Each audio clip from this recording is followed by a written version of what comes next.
Have you ever been gifted something that unexpectedly led you into a whole new hobby? I'm going to send you back to January 2025 to show you Shaylee before she learned crochet. I'll show you all the projects that I've worked on, then my ultimate thoughts of crochet as a hobby.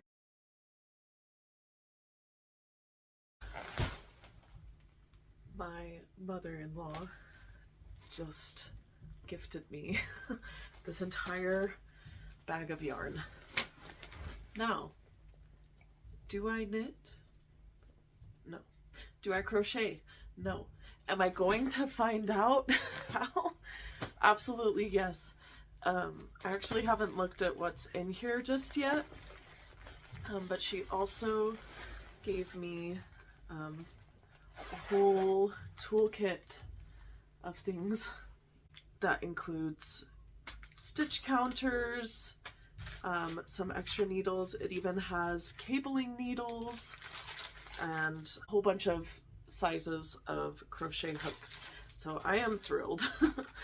I always told myself, you know, I'm not going to get into knitting, I'm not going to get into crochet because I have so much fabric that I can use, and I'm not going to go and spend money to learn how to knit, to learn how to crochet.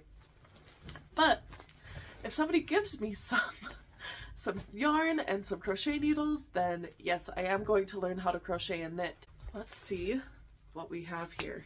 So these actually came from my husband's grandma's house to my mother-in-law, and then she gifted them to me. So I don't know how old these are. These are acrylic. I'm guessing probably the majority of stuff in here is going to be acrylic. I actually really love how these are. They match my rug here, if you could see that. Oh wow, okay. There's more. Oh wow, look at this. That is so fun. I already imagine some fall crafts. White, beige color, a bunch of yellow, nice lilac, some purple, yellow, green, and white. Purple and pink with gray almost. I definitely have room for a lot of practicing and really learning how to crochet. I'm gonna have to get to work. So I dove right in, but I was very careful not to do too much too soon. I know myself, and I know that I tend to get very burned out of things very quickly. I need to find a good balance of things that are challenging but not completely overwhelming.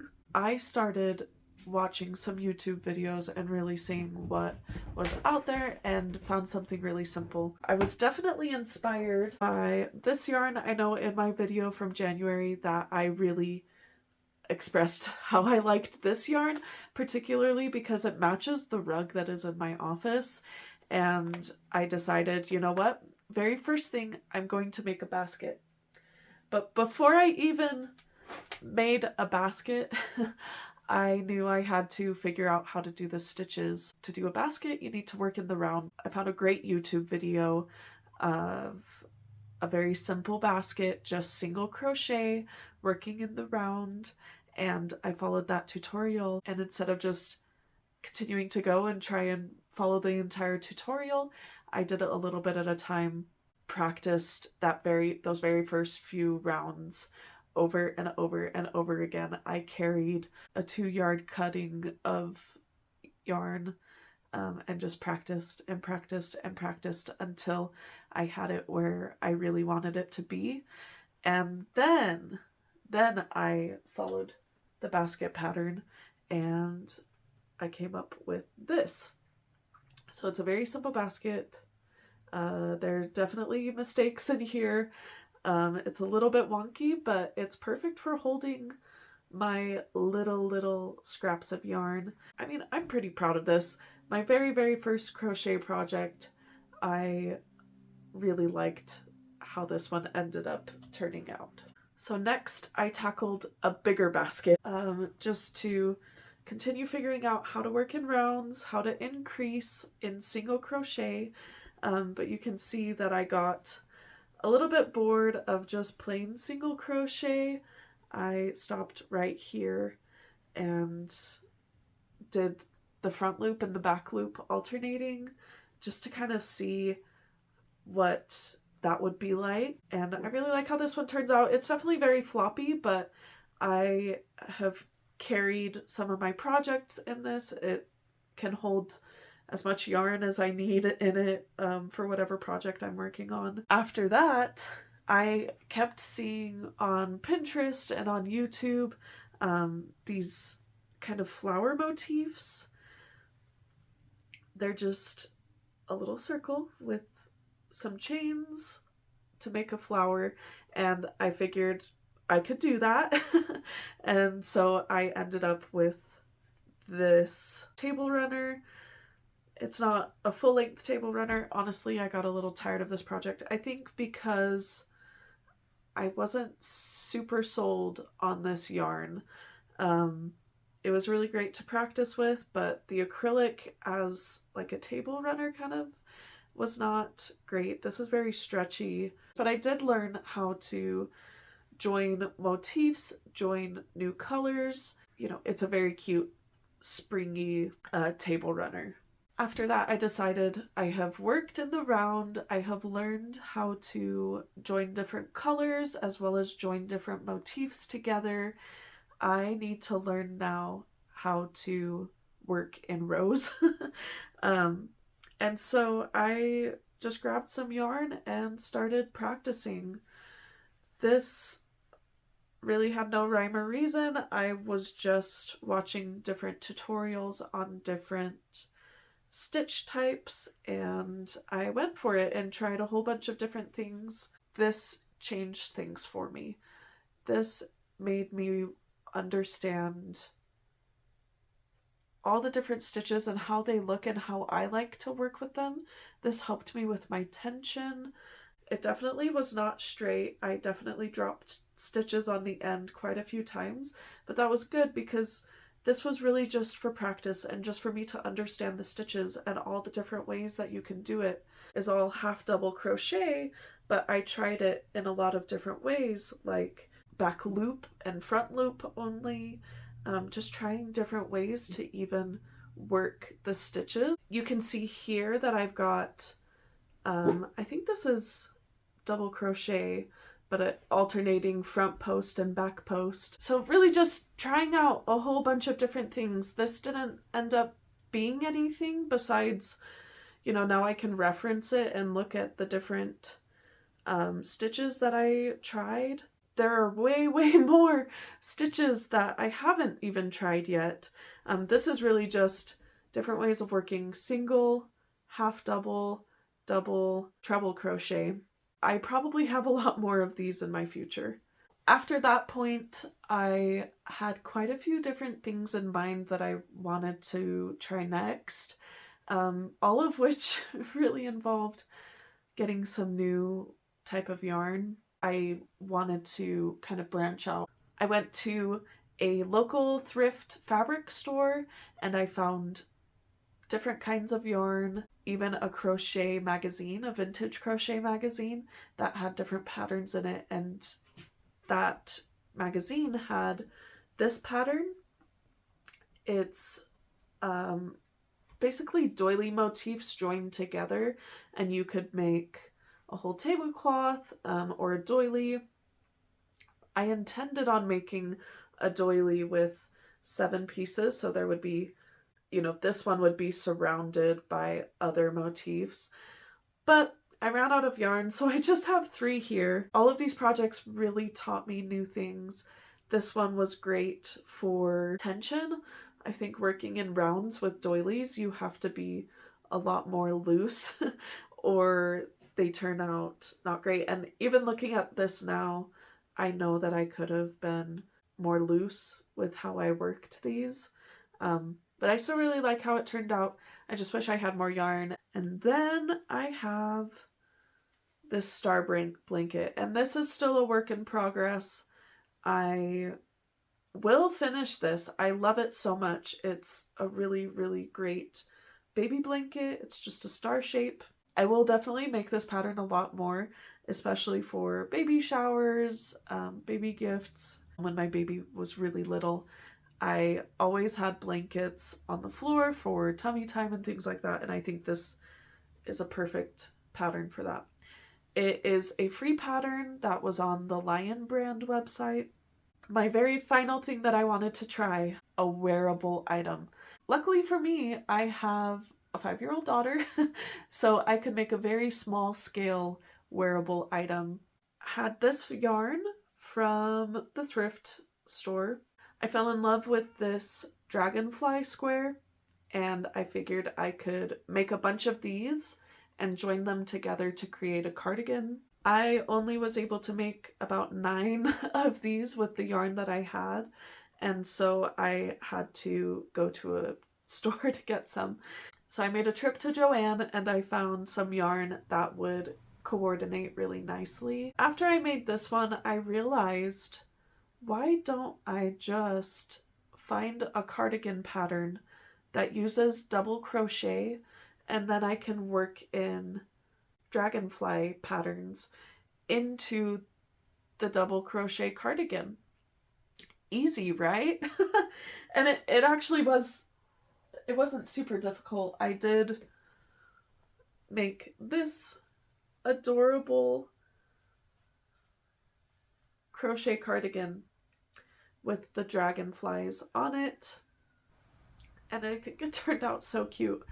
I really, really love how it turned out. My daughter loves how it turned out, and this one really seals the deal for me to be able to say, yes, I know how to crochet now.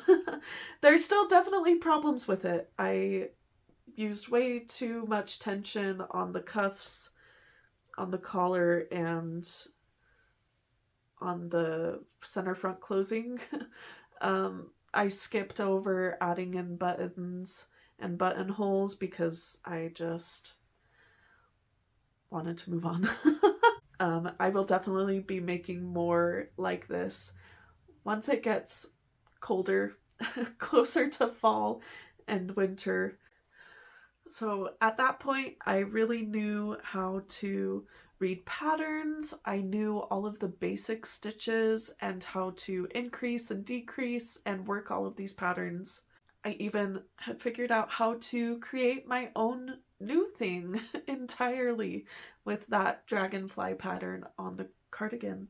So I have a few things to share for others who might be trying to learn crochet right now. These are the things that have helped me. Everybody learns differently, but I do have a few tips that might help you. My number one thing was YouTube videos. Starting with YouTube videos, tutorials about all the different stitches, not even trying to follow a pattern yet. Finding YouTube patterns that you really like. They're free. You can keep practicing and keep practicing with the same thing and watch somebody that knows how to do it. The second thing is starting very simple and learning one thing at a time. Like with my baskets, I focused just on single crochet and learning increases. I wasn't going out and trying a whole different kind of stitch basket or working with cord or multiple strands of yarn. So finding the simplest thing that is interesting to you that you want to make. So keeping it simple as far as having something that you really want to make, but ensuring that it was the easiest level of difficulty that you could find. So another thing was experimenting and practicing on my own, getting familiar with the stitches. This was really that turning point for me. You don't have to follow a pattern to learn how to crochet. You can just get your hook and practice a whole bunch of things and figure it out on your own as well.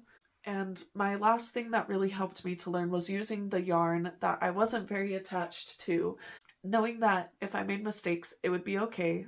Of course, I didn't want to be wasteful, but being able to make mistakes and know just for the sake of learning was okay. Another great thing was being able to find free patterns. There are so many quality free patterns that you don't have to spend money on. You don't have to make that initial investment. I found quite a few websites that have free patterns that are really good quality, that walk you through everything, have the written steps and the diagram steps. My favorites that I found are the Lion Brand website, the Hobby website, Premier Yarn website, and Yarnspirations. I know that there's Ravelry, but for me, searching in there is definitely overwhelming. Quite a lot of it is paid, or it leads you to somebody's website where you can't really print it out. And for me, I needed to print the patterns to have it right in front of me wherever I was working. So before I end this video, I do have one last thing that I wanted to share. I had made those first 2 baskets, and I really wanted to see now, 60 days later, how my skills have improved. So I made another basket, now knowing everything that I do, having all of my practice. This one did have something new. I used some macrame cord inside of it to hopefully make it a little bit more sturdy, and it definitely holds itself up a little bit more. But now this one holds my bigger scrap yarn balls. So this really just showed me the progress that I have made. Crochet will definitely be a part of my life now. I love how versatile it is, how much you can make from wearable items, big blankets, and even tapestry type crochet, creating beautiful images. There are definitely more things that I can try. There are so many stitches that I have not tried yet that I can explore. There are a lot of different yarn weights that I have not used. I have not tried bulky yarn weight or chenille yarn. I haven't tried amigurumi yet. I'm looking forward to sharing with you all of my future craft projects. If you want to follow along, please subscribe to my channel. I am always trying new things and sharing my journey with you. Happy crafting!